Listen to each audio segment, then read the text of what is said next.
Wait, just 20,000? You expect us to go on a honeymoon with that? Isn't that a bit low? Exactly, Mom. Think this through. This is a celebration for your beloved son. If you can't cough up more money, we're fine with cutting ties. Fine, let's cut ties then. My name is Shelley. Recently, both my children got married and left the nest. I thought I could finally take a breather. My husband passed away when our daughter Selena was in college and our son Matthew was in middle school. We all grieved, but we managed to get by. Selena went to a far-off college but offered to come back. I couldn't let her do that. She graduated and got a job where she was, met someone, got married, and now has a child. The real challenge was Matthew. Losing a father figure during his rebellious teenage years was tough, but I did my best to raise him. I think he turned out fine. He went to private high schools and colleges, which was financially challenging, but he found a job and got married. Mom, my job is close to home. We can live together until I get transferred. I know you worry. That's nice, but don't push yourself. Your happiness is my happiness. Matthew is a considerate, kind son. We've had many conversations since he became an adult. I didn't just spoil him.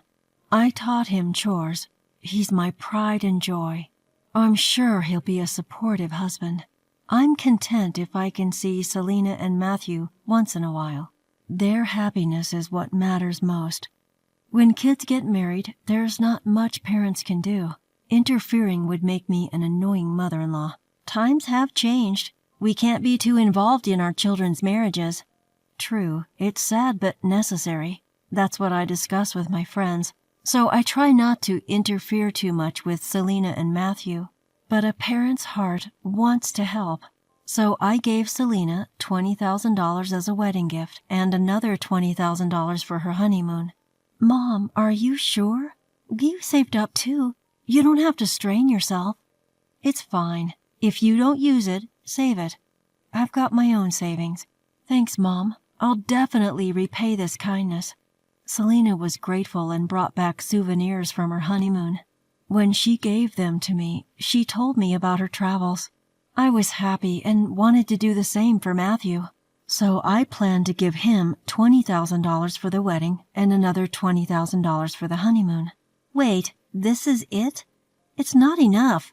Our wedding cost $60,000, you know. Exactly, Mom. What are you thinking? This is nowhere near enough. Don't act like you're some great parent with this measly amount. Unlike Selena and her husband, Matthew and his wife Jeannie were full of complaints. I'm sorry, but this is all I can afford. You had your own savings for the wedding, right? What? Young people these days don't have savings. We're always paying for the elderly. Mom, don't you watch the news? We're struggling here. Maybe you should educate yourself. I know, but if that's the case, you didn't have to spend $60,000 on a wedding. Wow, how cruel. A wedding is a woman's lifelong dream. It's the one day I get to be the star. Exactly, and you say it like that? Are you looking down on us? No, that's not what I meant.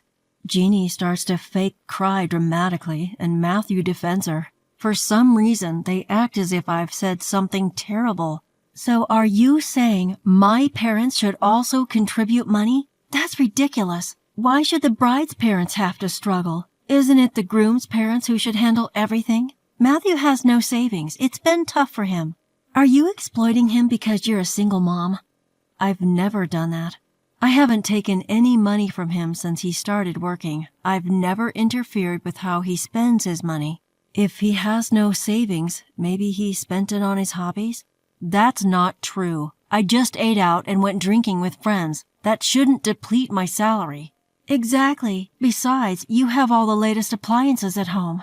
Those were gifts from my daughter for Mother's Day. See, you've been exploiting Matthew too. Poor Matthew, being taken advantage of because he's kind. In reality, I've never asked Matthew for anything. Some of my friends do take living expenses from their adult children who still live at home. I know young people have it tough, so I never took money from Matthew. I've managed on my own salary and savings. Oh, poor Matthew, raised by such a terrible mother. And now you insult my parents too. You're the worst mother-in-law. Mom, apologize to Jeannie. Show your sincerity with money. We'll be back in a few days, so increase our honeymoon allowance. I'm your precious son, right? Please, Mom. With that, Matthew leaves with a smug smile, hugging Jeannie's shoulders. I'm left alone, disappointed, wondering why they would say such things. I've never exploited anyone.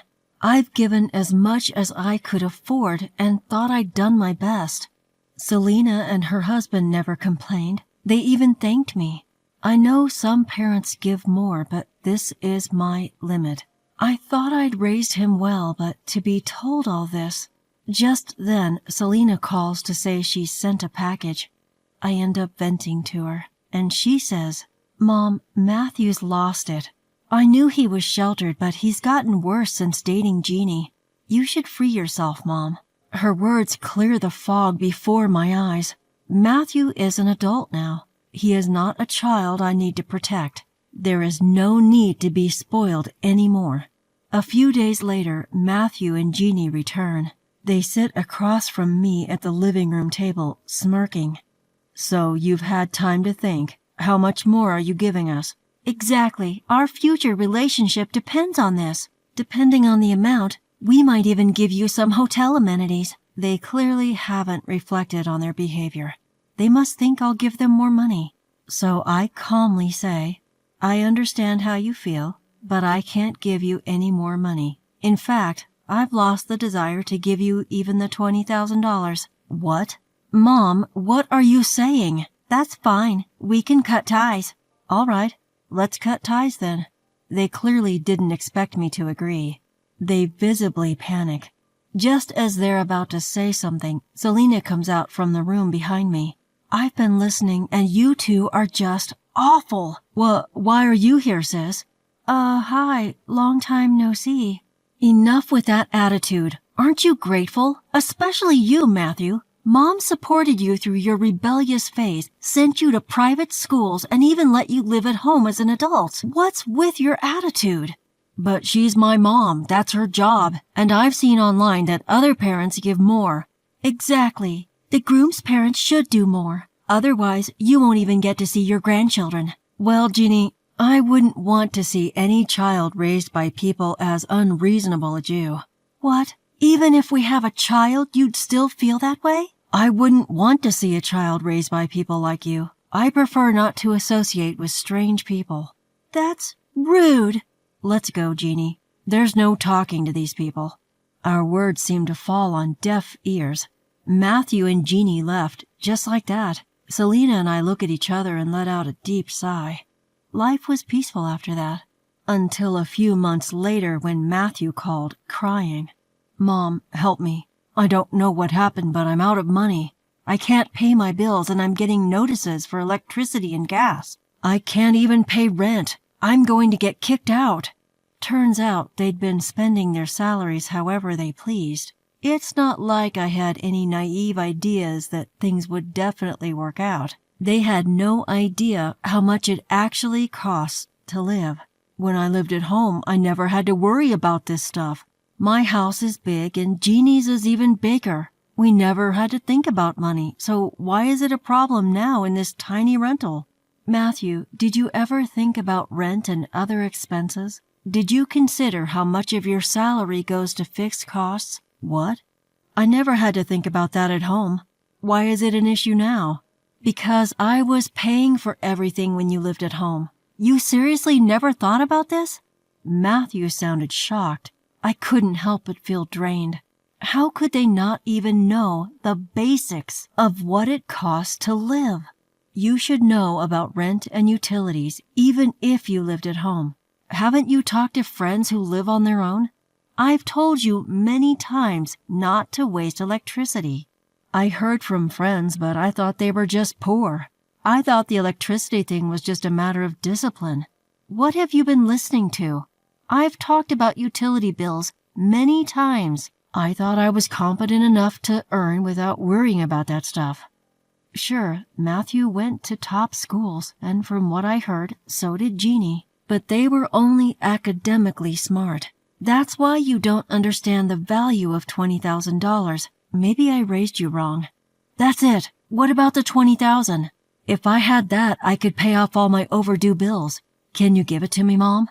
No way. What? I had to be firm with Matthew. Indulging him now would do no good. I had to be strict. Remember, you were the ones who wanted to cut ties. I'm not helping you anymore. That's the last thing I can do for you as a parent. From now on, you're on your own. With that, I hung up the phone. Matthew kept calling back, but I deliberately ignored it. He and Jeannie wouldn't understand unless I took a stand. Luckily, they both work and don't have kids yet. Even if they fall behind on bills, they won't get kicked out immediately. I thought they'd catch up and start saving in a few months, but I was wrong. When Matthew couldn't reach me, he contacted Selena. From what Selena told me, they blamed each other for their financial woes, and it didn't stop there. They said the same thing to Jeannie's parents, who were understandably furious. From now on, you're on your own. Even if you have kids, don't expect any gifts from us. They kicked them out. Still, Matthew and Jeannie blamed each other. The result? A quick divorce. Right before their honeymoon, after a $60,000 wedding. Now their friends are distancing themselves, calling them wedding gift thieves. In the end, they're cut off from their families and have no friends to rely on. Matthew tried calling Selena, but she ignored him too. I have no idea what he's up to now, but I doubt he's changed. That's on him, and there's nothing more I can do. I'm planning to sell my now-too-big-for-one house. I'll use that money to buy a senior-friendly condo. That way, I can live a supportive community life. And no, I have no plans to tell Matthew where I'm moving. Not helping him anymore is my final act as his parent. In the long run, it's for his own good. I plan to live happily on my own from now on.